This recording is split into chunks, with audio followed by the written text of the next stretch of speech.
तो बहुत सारे लोगों का नक लगेगा और बहुत सारे लोग खुशियाँ मनाएंगे, लेकिन खुशियाँ मनाने के साथ साथ उनको एडमिशन में प्रॉब्लम भी होने वाली है। और प्रॉब्लम क्या होने वाली है वो बात करते हैं अपन साथ में। और ऊपर से जिन लोगों को निराशा हाथ लगने वाली है वो इसलिए मैं बोल रहा हूँ क्योंकि सीटें अब बची हैं बहुत कम। जैसे अपन लोगों ने देखा 1609 सीटें बची और अपने इस एडमिशन की होड़ में लगभग 6000 लोग अभी भी पेंडिंग पड़े हुए हैं। जो कि 6000 लोगों की जो मेरिट लिस्ट आई थी ना, अब उसके बेसिस पे और ऑप्ट फॉर अपग्रेड कितने लोगों ने किया? 1400 लोगों ने अपग्रेड के लिए अप्लाई कर दिया। देखो 1406 लोगों ने। इसमें होम्योपैथिक और आयुर्वेदिक दोनों कॉलेजेस हैं जो कि अपग्रेड के लिए अप्लाई किए गए हैं। और जितने भी गवर्नमेंट कॉलेज हैं, गवर्नमेंट कॉलेज की लगभग 400 तो सीटें थी, मतलब लगभग 400 के आसपास सीट थी और बहुत सारे सीटों पे अपग्रेड के लिए अप्लाई कर दिया गया है।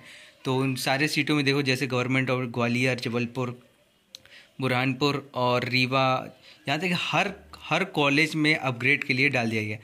जो कि थर्ड राउंड में जो मिनिमम कम नंबर वाले स्टूडेंट्स हैं उनको प्रॉब्लम होने वाली है। और ये रिज़ल्ट आज तो आने वाला है। रिज़ल्ट जैसे 29 तारीख की बात किया तो 29 तारीख को आज रिज़ल्ट आ जाएगा थर्ड राउंड का। और इसका एडमिशन जो होगा वो 2 तारीख से होगा, 2 तारीख से 4 तारीख, यानी बस 3 दिन का टाइम मिलेगा। तो प्रॉब्लम इसलिए मैं बोलने जा रहा हूँ, प्रॉब्लम इसलिए होने वाली है क्योंकि पहली बात तो ये है कि सीट मिलने वाली नहीं है। सीट बहुत कम लोगों को अलॉट होने वाली है। और जितने प्राइवेट कॉलेज हैं इनमें चांसेस अच्छे खासे हैं, लेकिन कुछ कॉलेज के मैंने देखा कि 15 से 20 सीट ही अवेलेबल रह गई है। 10 सीटें, जैसे कुछ कॉलेज होम्योपैथिक में बहुत कम। जितने भी बड़े कॉलेजेस हैं जिनमें सीटें बहुत कम बची हैं, देखो जैसे एलन की बात कर रहा हूँ 24, पराशर की बात कर रहा हूँ 16, सैम कॉलेज की बात कर रहा हूँ तो 22, श्री साई की बात कर रहा हूँ 21। तो ये जो बड़े कॉलेजेस हैं जहाँ पे कि सीटें बहुत कम बची और यहाँ की डिमांड ज़्यादा है, तो यहाँ पे प्रॉब्लम इसलिए होने वाली है क्योंकि अब ये थर्ड राउंड के बाद देखो, मैंने जैसे बताया कि थर्ड राउंड तो हो जाएगा, थर्ड राउंड यहाँ कंप्लीट हो जाएगा। इसके बाद यहाँ पे एमपी आयुष की जो काउंसलिंग प्रोसेस है ये क्या करवाएगी, यहाँ पर इन लोगों को कंडक्ट कराएगी स्टे वैकेंसी राउंड। देखो स्टे वैकेंसी राउंड क्या होगी, स्टे वैकेंसी राउंड जब कंडक्ट कराएगी तो स्टे वैकेंसी राउंड अपना होने वाला है। देखो स्टे वैकेंसी राउंड फर्स्ट ये 30 तारीख से ही चालू हो जाएगा। इसके रजिस्ट्रेशन वगैरह जो होगा 30 तारीख से ही चालू हो जाएगा, लेकिन और इसी के साथ साथ एडमिशन प्रोसेस वहाँ चलेगी थर्ड राउंड की। अब स्टे वैकेंसी राउंड से डरना इसलिए चाहिए क्योंकि स्टे वैकेंसी राउंड पूरा कॉलेज के हाथ में होता है। ये एमपी आयुष के हाथ में नहीं होता है। एमपी आयुष बस डिटेल्स देती है कि हाँ कॉलेज में ये चीज़ हुआ, वो चीज़ हुआ। तो एडमिशन जो भी होगा वो कॉलेज के माध्यम से ही होगा। अब जो कॉलेज के हाथ में होगा वो कॉलेज अपने हिसाब से करेगा। इसलिए मैं कह रहा हूँ प्रॉब्लम इसलिए होने वाली है, तुम लोग को थोड़ा समझदारी के साथ काम लेना होगा। जिस दिन ही अपन लोग का अलॉटमेंट आता है, जैसे मैंने बताया कि अलॉटमेंट आज के दिन आने वाला है, तो अलॉटमेंट अपना आया, अलॉटमेंट आने के बाद अपन को क्या करना है, कॉलेज में तुरंत कॉल करना है। ठीक है, अपने अपने कॉलेज के प्रिंसिपल का नंबर हर वेबसाइट पे दिया हुआ होता है, उस प्रिंसिपल को कॉल करना है और डायरेक्ट उससे पूछना है, बोलना है कि हमारा नाम आया है, हमें बताइए कितने की डिमांड ड्राफ्ट आपके लिए कॉलेज के लिए बनवाना है और क्या मिसलेनियस फीस है, वो क्या हमको कैश में लाना है या चेक से काम हो जाएगा। आपको डायरेक्ट ये बात करनी है। आपको इधर उधर की अगर आपने बात की कि ये इतना ज़्यादा मांग रहे हो, उतना ज़्यादा मांग रहे हो, तो फिर वो तुमसे ज़्यादा मांगने की बात रख देंगे। खासकर एमपी डोमिसाइल वाले जो स्टूडेंट्स हैं उनको ज़्यादा प्रेशर लेने वाली बात नहीं है। तुम लोग डोनेशन वोनेशन के चक्कर में मत पड़ना। कई लोग ऐसा होता है। और अगर तुम्हारा जुगाड़ लगा है, सेटिंग लगा है, तो फिर मैं कुछ बोलना भी नहीं चाहता।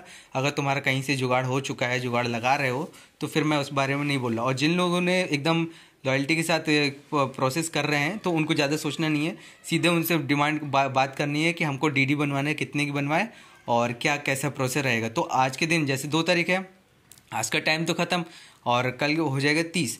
तो अब देखो अगर बैंक खुला रहता है 30 तारीख तक तो 30 को अगर बैंक खुला रहता है तो अपना डिमांड ड्राफ्ट और पैसे का अरेंजमेंट कर लेना और कोशिश करना कि 2 तारीख जो आएगी, अपने 2 तारीख जिस दिन एडमिशन लेना है, देखो ये 2 तारीख महाविद्यालय में औपचारिकताएं पूर्ण कर अस्थायी प्रवेश करने की तिथि 2 तारीख से 4 तारीख तक, यानी 2, 3, 4 3 दिन ही मिलता है। मेरा मानो कि बस तुमको 2 तारीख को ही पहुंच जाना है। हर किसी को, चाहे गवर्नमेंट हो चाहे प्राइवेट कॉलेज हो, डायरेक्ट आपको अपन को उसी दिन पहुंच जाना है एडमिशन के लिए। एडमिशन प्रोसेस कंप्लीट करनी है। वहाँ पे 3-4 चीज़ें आपको ऐसी चीज़ें बोली जाएगी जो कि शायद आप लोग सुने होंगे लेकिन कंप्लीट नहीं करवा पाओगे। जैसे कि गैप सर्टिफिकेट के बारे में वो अपन लोग पहले से करवा रखे हैं, लेकिन गैप सर्टिफिकेट जो होता है वो अपना होता है एफिडेविट। तो इसी की तरह अपन को एक सीट लिविंग बॉन्ड भी बनवाना पड़ता है।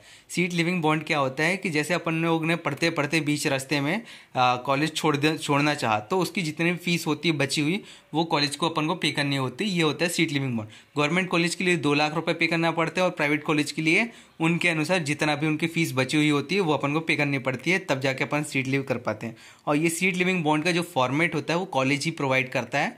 कॉलेज में ही बैठे रहते कुछ एडवोकेट लोग, वो लोग वहीं पे कंप्लीट करा के कुछ पैसे लेन देन करके 600-700 में एक बन जाता है। तो सीट लिविंग बॉन्ड के लिए उतना प्रेशराइज होने की ज़रूरत नहीं है।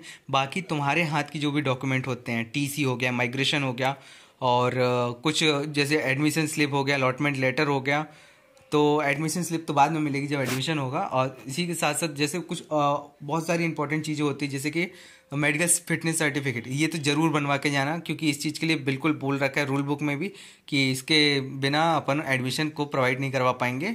तो कॉलेज भी कोशिश में लगेगी कि इस बच्चे को किस तरह से हम काट पाएँ, क्योंकि अगर उसने यहाँ पे लीगल स्टूडेंट को अगर काटा, एक स्टूडेंट का भी एडमिशन अगर उसने कैंसिल किया, तो फिर उसके लिए डोनेशन वाले बच्चों के लिए रास्ता खुल जाता है।